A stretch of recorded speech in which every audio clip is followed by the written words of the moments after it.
Medieval films have been a staple of cinema since the inception of the industry, and there have been thousands of medieval-inspired movies created over the decades from all across the world. And in this video, I will be giving you my recommendations of the top 50 medieval movies ever created. But before we begin, don't forget, if you love anything to do with historical movies and historical TV shows, then subscribe to my channel, History Spark. At number 50, it is the award-winning TV movie Joan of Arc, which tells the story of Joan of Arc from her birth in 1412 until her death in 1431. And this movie focuses on her awe-inspiring feats during the 100 Years' War. And this movie is a great epic which really engrosses the viewer from beginning to end, with strong performances from the entire cast, especially Lily Sobieski and Peter O'Toole.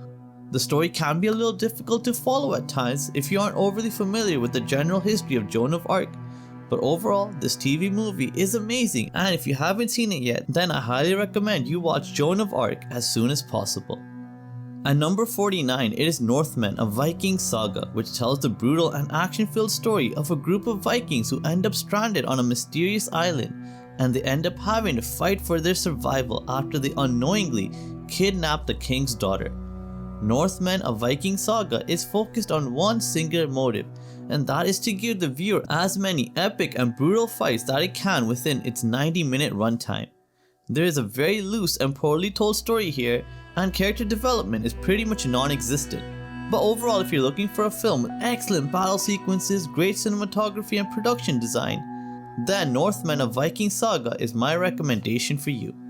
At number 48, it is Furious, a Russian epic film which covers the siege of Ryazan by the Mongols in 1237, and this film depicts the actions of Russian knight Patek Ivra, who led the heavily outnumbered Russian forces against the Mongol hordes of Batu Khan. This was the first Russian-based historical film I have seen in a long time, and I really enjoyed it as the plot was simple and easy to follow, if a bit unoriginal, and the main character was fairly well developed and believable as well. Also, the movie did a great job of bringing the power of the Mongols to the screen in a really fantastic manner. Furious is a bit lacking in terms of cinematography and set pieces, but overall for a B-grade Russian film, I really enjoyed Furious, and I think all viewers of this channel will do so as well. At number 47, it is Flesh and Blood, a medieval adventure which tells the fictional story of a bride named Agnes who is captured by mercenaries, and a complex tale of revenge, love and brutality that follows as her husband Stephen tries to rescue her. So this is a really oversimplified overview of the movie's plot, but Flesh and Blood is one of the most fascinating medieval movies I have ever seen, with an engaging plot filled with many unexpected plot twists and some decent acting by the majority of the cast. However though, this film does have a very limited budget, and that is evident in the movie's set pieces, battle sequences and overall production design. But if you're looking for an over-the-top story which has some B-movie limitations, then Flesh and Blood is my recommendation for you. At number 46, it is Dangerous Beauty, which is a biographical film depicting the story of courtesan Veronica Franco, one of Venice's most famed and influential courtesans, with primary focus being on her involvement in the Fourth Ottoman-Venetian War. This movie has brilliant acting across the board, a truly engaging story, and a fascinating central character to watch develop and grow. The movie struggles a bit with pacing, and the dialogue can be a bit weak at times, but overall, Dangerous Beauty is a great film for anyone looking for a medieval adventure. At number 45, it is The Last King, a Norwegian historical film which tells the story of two fictitious Vikings who are tasked with protecting the life of the infant Hakon Hakon's son, who is the true heir to the throne of Norway. The Last King has a very basic and simple story which is easy enough to follow and enjoy. The acting is decent and the battle sequences are great to watch as well. This historical film though does stumble with pacing, as well as a pretty subpar primary antagonist. But if you want to watch a medieval and Viking inspired game of cat and mouse, then The Last King is the perfect fit for you. At number 44, it is The Vikings, the classic 1958 movie which tells the story of two Vikings, Einar and Erik, who are at different ends of the social spectrum but are both trying to win the vacant throne of Northumbria.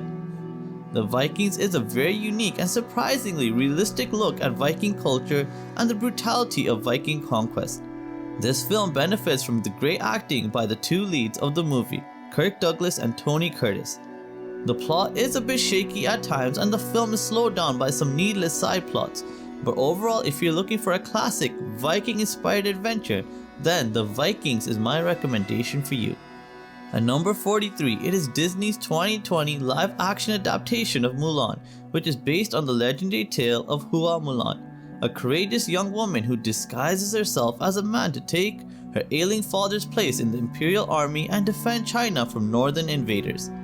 Mulan is a visually impressive film with epic battle sequences and sweeping landscapes, and does a good job of making Chinese culture and tradition accessible for viewers of all ages. This movie is pretty different from its animated counterpart and a lot more serious than one would expect from a Disney film. And the film definitely does struggle with pacing and plot development, but overall Mulan is still a fun and unique adventure that the whole family can enjoy. At number 42, it is Saladin the Victorious, a classic medieval war movie which focuses on the legendary Muslim general and conqueror Saladin the Great. This film focuses on the Third Crusade specifically, in which Saladin has already conquered Jerusalem and the Christian armies are joining together to reclaim the Holy Land from the Muslims. And this film has excellent acting, a great storyline, and some top tier battle sequences as well. At number 41, it is Season of the Witch, set in 14th century Germany, where two Teutonic knights are tasked by a cardinal to escort a witch to a remote monastery where the monks will be able to remove her demonic powers. And A Season of the Witch is a very unique and thrilling adventure which has its fair share of spooks and got ya moments, and the acting is pretty good, with Nicolas Cage giving a surprisingly good performance and Ron Perlman being excellent as always. So if you're looking for a historical movie to get you into that Halloween spirit, then Season of the Witch may be a good place to start that journey. At number 40, it is The 13th Warrior, which tells the story of Ahmed ibn Fadlan, an exiled Arab ambassador who through a series of misfortunes finds himself forced to join a band of Viking warriors as the 13th Warrior. And if you're looking for a historical drama with an engaging plot, great action scenes and decent acting, but a film that does have issues with pacing and sequencing, then The 13th Warrior is the film for you. At number 39, it is Canal Battle of Haarlem, a 2014 Dutch historical medieval film which is inspired by the true story of Canal, who led an army of women during the siege of Haarlem, which took place in the 80 Years' War between the Netherlands and Spain. This film stars Monique Hendricks in the lead role of Canal, and the premise of the film shows how the anger and hatred she felt after the execution of her youngest daughter gave her the conviction to raise a female army against the Spanish besiegers. The film has a very interesting premise and it is very unique, so if you have a free evening, then Canal Battle of Haarlem is a great medieval movie that I can highly recommend to all viewers of this channel. At number 38, it is Genghis Khan, the 2005 direct-to-TV documentary film, which gives a simplified and easy to follow glimpse of the complicated life of the legendary Mongol conqueror. This Genghis Khan documentary tells the story of Temujin and his eventual growth to the mighty Genghis Khan, who will terrorize China and many other countries with his Mongol hordes and forces. This movie benefits from decent acting, fantastic battle scenes, and it presents a multifaceted look at Genghis Khan. However, this documentary is very rapid paced and it does really rush the ending and the third act of the film. But if you're looking for an introduction into Mongol history, then Genghis Khan, the 2005 movie, is the perfect recommendation for you. At number 37 is The Last Kingdom 7 Kings Must Die, which was a very highly anticipated conclusion to the Last Kingdom TV series, and I'll try my best to keep this review as spoiler free as possible, but 7 Kings Must Die takes place 8 years from where season 5 left off, and it sees Uhtred and his gang having to face off against a new group of Viking invaders. And in my opinion, although this film does have some great acting, magnificent cinematography, and some really epic large-scale battles, but it is still the weakest element of the Last Kingdom franchise in my opinion, as the movie has some terrible pacing and it just tries to fit a season's worth of storyline and development into a single film, and it just does not work. But overall, 7 Kings Must Die is a decent movie for any fan of the Last Kingdom. At number 36 is The Horde, a historical drama which takes us into the middle of the political intrigues occurring in the Golden Horde during the mid-1300s, and the primary focus of the movie is around the events that occurred when Saint Alexius tried to heal the mother of the Khan, Haidullah Khatun, from blindness, and the aftermath that would follow, as well as the political intrigue of the Golden Horde, where several factions try to increase their power within the Khanate. The plot here is very interesting, the acting is decent, and for a low-budget Mongol historical film, there's not much to complain about here, as it is covering a very little talked about part of history, and is definitely a great medieval film that I think more people need to watch. At number 35, it is The Messenger, the story of Joan of Arc, which tells the story of Saint Joan, the legendary French war heroine and religious martyr who inspired and led troops during the 100 Years' War. And Mila Jovovich is an amazing actor who does a fantastic job of bringing her character to life, and I don't think anyone could ever portray Joan of Arc again without drawing criticism against Mila's portrayal. The battle scenes here are serviceable, but definitely not the best I've ever seen, but the plot and the overall acting of the film more than make up for the lack of action sequences in the film. This may not be the best medieval movie ever created, but Joan of Arc is definitely a film that more people need to get on their radar.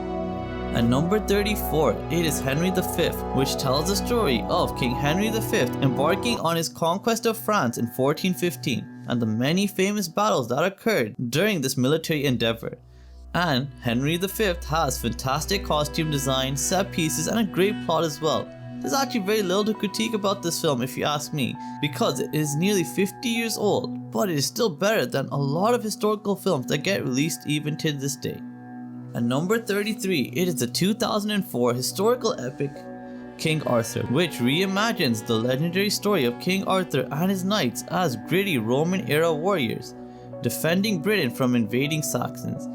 King Arthur minimizes the fantasy and mythical elements of this Arthurian legend and focuses more on political intrigue and intense large-scale battles. However though, King Arthur does struggle with uneven pacing and a lack of emotional depth, with many character deaths occurring in the film feeling pretty hollow rather than the epic loss that they were supposed to be. Overall though, King Arthur offers a fresh and entertaining take on the classic tale, and it is in my opinion the best depiction of King Arthur's story we have had on the big screen so far. At number 32, we have The Green Knight, a medieval fantasy film which follows the journey of Sir Gawain, the nephew of King Arthur, as he sets out to confront the mysterious Green Knight in a test of honor, courage, and mortality. And The Green Knight is a visually stunning and beautifully crafted film with exceptional performances, especially by Dev Patel in the lead role. The cinematography and the set design are magnificent, perfectly fitting the tone and theme of the film. My main critique of the film though would be the pacing, which can feel slow at times, but aside from that, if you love medieval fantasy adventures, then The Green Knight is my recommendation for you. At number 31, it is Valhalla Rising, a Scandinavian adventure set during the 11th century, in which a fierce pagan warrior named One Eye escapes captivity and eventually joins forces with some crusaders trying to get to the Holy Lands. But they end up in an unknown island where they have to fight for survival against a number of hidden and secret forces. This movie stars Mads Mikkelsen, and any period featuring him is worth a watch in my opinion, and Valhalla Rising is no exception to that rule. At number 30 is El Cid, the 1961 classic epic historical film, which gives a largely fictionalized depiction of the Castilian warlord Rodrigo Diaz de Vivar. El Cid is a classic film which gets a lot of things right, especially in terms of developing the storyline and throwing in lots of plot twists. The acting is great and the characters are believable and relatable as well. What is not so amazing about the film though is its runtime, and with the short attention span of modern audiences, this film may seem like a never-ending historical drama. But this is a film that is made for history enthusiasts, and if you love historical dramas, then I am sure you will really enjoy El Cid, but is not the best recommendation for casual viewers. The 29th spot on this list goes to Panipat, an epic war film based around the events of the Third War of Panipat, where the Maratha forces face off against an invading Afghan force led by Ahmad Shah Abdali. The acting here is stellar, with Sanjay Dutt giving a fantastic performance as the antagonist of the film. But I do have to say that Arjun Kapoor is in my opinion the weakest link of the primary cast. But aside from his overall weak performance, there's a lot to like about Panipat, with a strong storyline filled with lots of plot twists, as well as some excellent cinematography and battle scenes as well. So if you're looking for an Indian medieval inspired adventure that you may have missed, then Panipat is my recommendation for you. At number 28 we have the 1954 classic samurai film The Seven Samurai, which takes place during the Sengoku period of Japanese history. And this film follows the story of a village of farmers that hire 7 ronin to combat against a large group of local bandits who return every year after the harvest and steal most of their crops. The Seven Samurai is one of Japan's most beloved films, and it has been the blueprint of many remakes since its release. But as many critics are quick to point out, none of these remakes can hold a candle to the original film, as the acting, sword fighting and cinematography for this movie are some of the best ever produced for the big screen even to this day. Even though The Seven Samurai may not have all the latest technology and CGI upgrades from the modern era, it still remains one of the best samurai and medieval movies that you can watch in my opinion. At number 27, it is The Witch, a film which takes place in New England, and it sees a family forced to move to the farthest and most remote part of the city, and after building and setting up residence there, a series of frightening and mysterious events occur, which eventually lead to possessions, hallucinations, and so much more.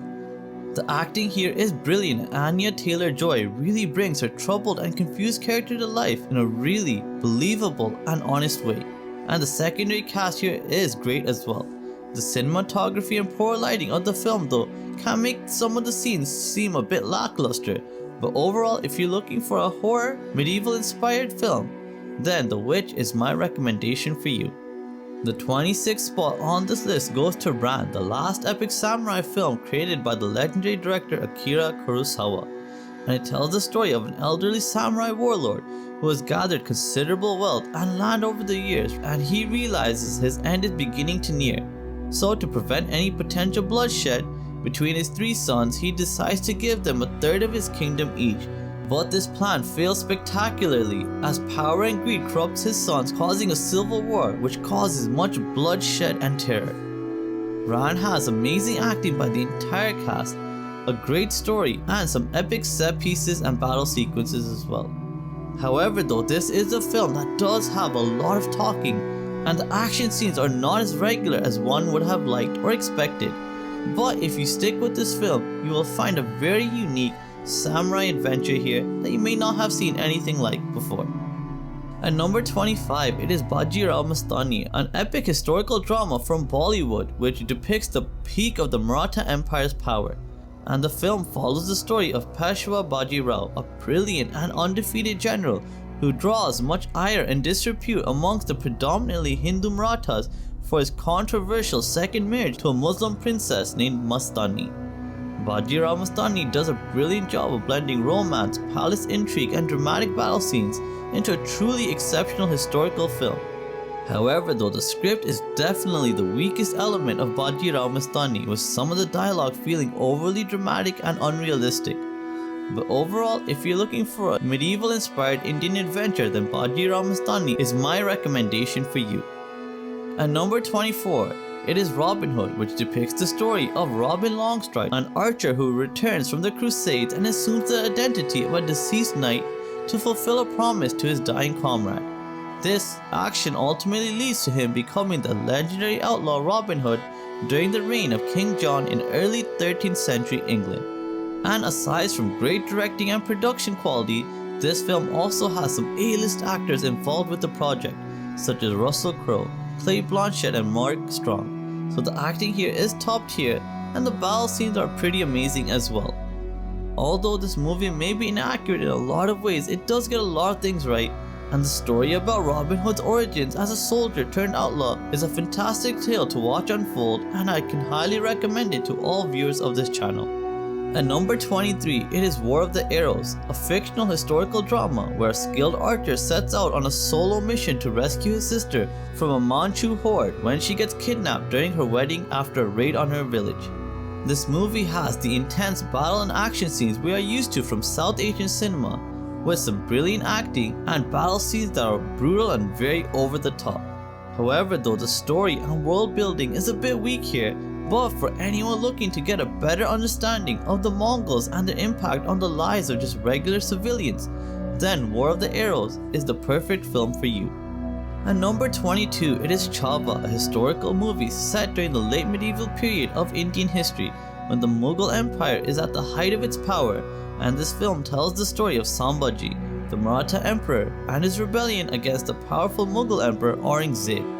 And Chava is your standard run-of-the-mill Bollywood historical epic with over-the-top battle scenes and action sequences, pretty poor pacing and plot devices, and musical scores that you can just skip because they don't really have anything to do with the story. But these criticisms can be overlooked because of the engaging overall storyline, brilliant acting of the cast, and some amazing cinematography and costume design. So if you have any sort of interest in Indian history and the Mughal Empire, then Chava is my recommendation for you. At number 21, it is Medieval, a film from the Czech Republic based on the legendary Hussite commander John Žižka, one of the most successful military leaders of all time, having never lost a battle in which he was the commander of his forces. And this film tells of his rebellion against Henry III of Rosenborg. Medieval is a movie that does a good job of bringing to life the story of John Žižka, and it has some decent acting by most of the cast, with Michael Caine and Ben Foster being the two standouts for me. There's a lot to like about Medieval, but it is a very rapid paced movie with lots of events trying to be told in a very short time frame, which does hurt the quality of the film overall quite a bit. But if you're looking for a film which has a great central character using some really unique and extraordinary military strategies to defeat larger forces, then Medieval is the movie for you. At number 20, we have The Name of the Rose, a medieval mystery thriller which follows a Franciscan monk named William of Baskerville and his young apprentice Adso as they arrive at a remote Benedictine abbey where a series of strange and gruesome murders begin to unfold. And The Name of the Rose is a dark and atmospheric film with an absolutely outstanding performance by Sean Connery as William of Baskerville. But my only critique of the movie is that the pacing and heavy themes might not appeal to everyone. But overall, The Name of the Rose is a brilliantly executed and intellectually engaging film that stands out as one of the best medieval mystery films ever created. At number 19, it is Monty Python and the Holy Grail, which depicts a highly stylized and comedic portrayal of King Arthur and his Knights of the Round Table as they journey across medieval Britain in search of the legendary Holy Grail. And aside from great directing and a great script, this film also features the iconic Monty Python cast. So you know the performances here will be outstanding and very humorous. So although this movie is far from historically accurate, it does capture the spirit of medieval adventure and legend in a unique and entertaining way. So if you haven't seen Monty Python and the Holy Grail and are in the mood for a medieval comedy, then this is the film for you. At number 18, it is Dracula Untold, a film which adds a supernatural spin to the legend of Vlad the Impaler, in which he literally turns into a monster to protect his people and family from the Turks. This film has a really interesting plot, and if you aren't familiar with the story of Vlad Dracula, then you'll really enjoy this movie and understand why he had such a fearsome reputation that is remembered even to this day. At number 17, it is William Tell, a medieval historical epic set in 14th century Switzerland during the brutal occupation by the Austrian Habsburgs, and this film depicts the legendary story of William Tell, the expert marksman and reluctant hero who stands up against tyranny. William Tell benefits from gritty battle sequences, breathtaking Swiss landscapes, and authentic costume design. However though, this medieval movie has pretty uneven pacing and the plot is pretty unoriginal and doesn't really bring anything new to the genre. But if you're looking for a movie that has a relatively decent commitment to historical realism and does a decent job of portraying the story of one of Switzerland's most legendary figures in a respectable manner, then William Tell is the film for you. At number 16, it is Tristan and Isolde, an epic drama based around the medieval romantic legend of Tristan and Isolde. The primary plot of this movie is based around one of the members of the English royal family falling in love with a princess from the Irish royal family who is their bitter rival and sworn enemies. Tristan and Isolde is a great film produced by the legendary director Ridley Scott, and it stars James Franco, Sophia Myles, and Henry Cavill in lead roles. And the acting by all three is just brilliant. However though, the storyline does leave a bit to be desired. But overall, Tristan and Isolde is a fairly decent medieval film that rarely ever gets mentioned or talked about, and I'm trying to change that in this video here. The 15th spot on this list goes to Lion in the Winter, which focuses on the life of Henry II of England and the internal court politics surrounding the factor of who will become the successor to his throne, with 3 sons being viable candidates for the role. And The Lion in the Winter is one of the best acted medieval movies I've ever seen, with legends like Peter O'Toole, Anthony Hopkins, and Katharine Hepburn leading an all-star cast and winning many awards for their portrayal of their characters. However though, small criticism of the film is that it does look quite outdated by today's standards, and some audiences may get put off by the limited visual effects and some odd camera angles. But this is definitely one of the best medieval movies ever created, and you owe it to yourself to find out why that is the case. At number 14, it is Black Death, a film that does a good job of mixing 2 different genres, horror and history, together.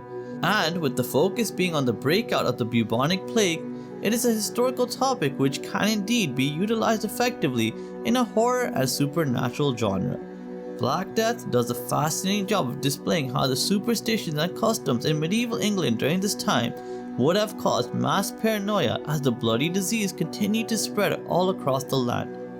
Black Death has an interesting but not very original plot, and Sean Bean and Eddie Redmayne do a great job of carrying the film, which needed their strong acting to cover the various plot holes and missteps of the movie. However though, The Black Death is a great film to watch on a free evening, as it does a great job of blending horror and supernatural elements within a historical context. At number 13, we have Jodha Akbar, another Bollywood historical film which follows the trajectory of Emperor Akbar's reign from shortly after his father's death to the end of his reign in 1605. And the core of the film is based around a fictionalized romance between Akbar and one of his many wives named Jodha. Jodha Akbar is a beautiful and well choreographed film with brilliant acting by the entire cast, especially Hrithik Roshan and Aishwarya Rai. My main critique of the film though is its length, and at over 3.5 hours long, it really can feel like a drag at times. But other than this minor issue, Jodha Akbar is a great film for anyone that has a few hours to spare. And the 12th spot on this list goes to The Northman, the newest and arguably the best mainstream Viking-based historical film ever released. The Northman is primarily a revenge tale, and it tells the story of Prince Amalith and his cunning plan to defeat his uncle who killed his father and forced Prince Amalith into exile. But I do have to highlight early on that the story and pacing are definitely the 2 weakest elements of this film, and The Northman does drag on for far too long. But the stellar acting of Alexander Skarsgård and the cinematography and production quality of the film are definitely where this movie shines.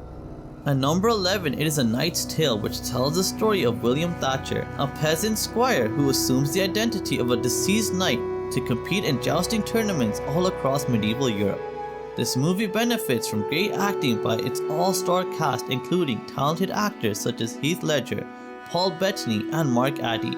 And A Knight's Tale has some of the best jousting scenes that I have ever seen in any medieval film. Although I did not enjoy the modern day rock soundtrack used within parts of the movie, I can still say that overall A Knight's Tale is definitely a must-watch film for any fan of medieval epics.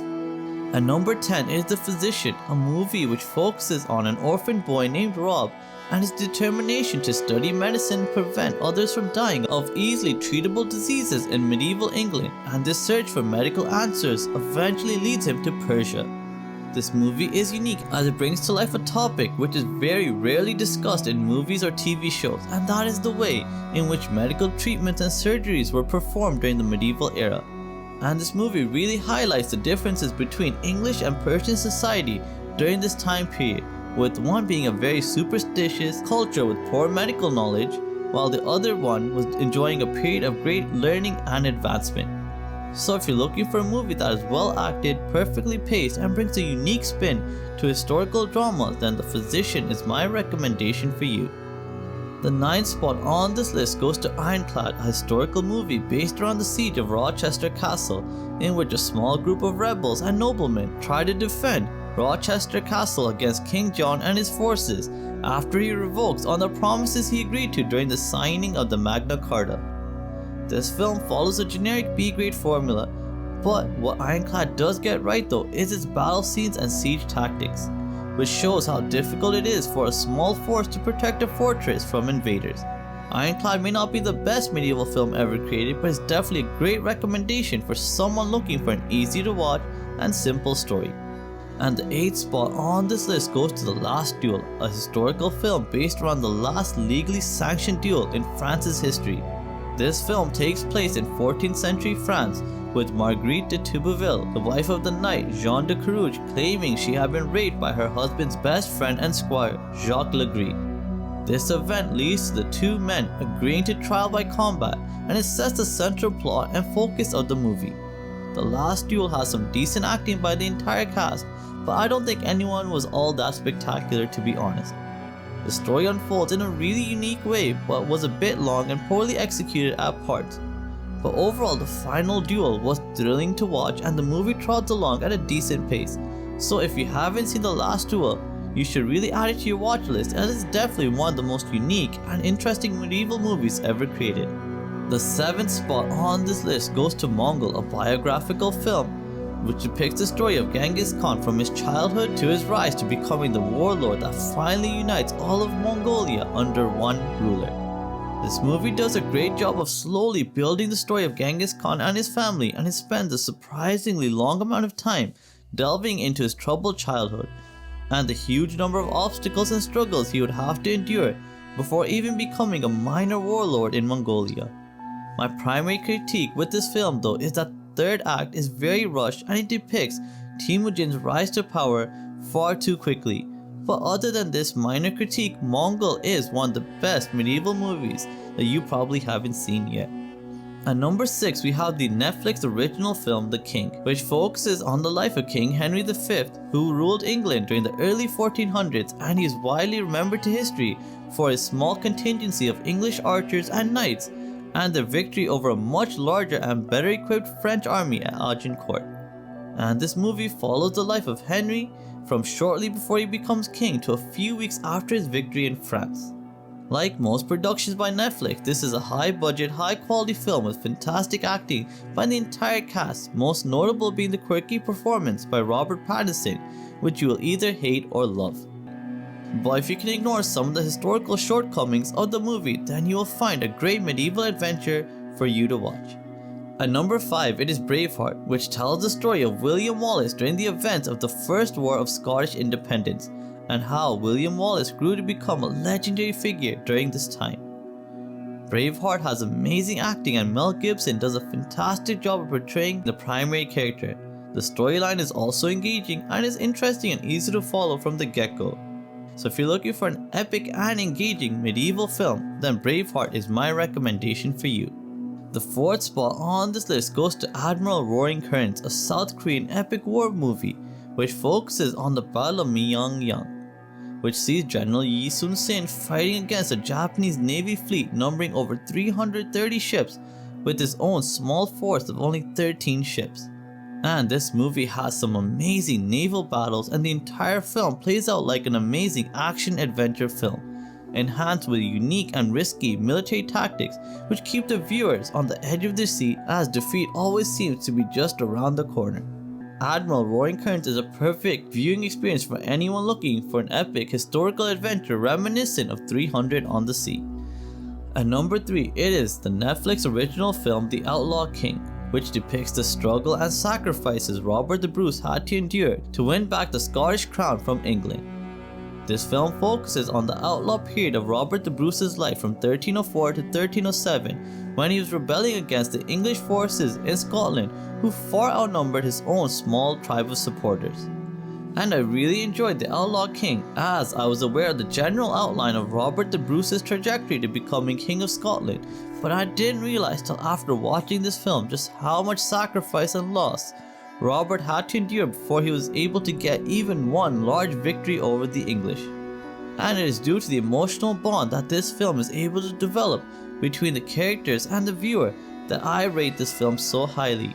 So if you're looking for a medieval adventure which is pretty historically accurate, perfectly acted, and has an engaging and heartbreaking storyline, then The Outlaw King is my recommendation for you. At number 2 we have Arn the Knight Templar, which sees a fictional character named Arn who becomes a Knights Templar and is a witness or a catalyst to many real historical events such as the Battle of Montgizzard and the Battle of Hattin.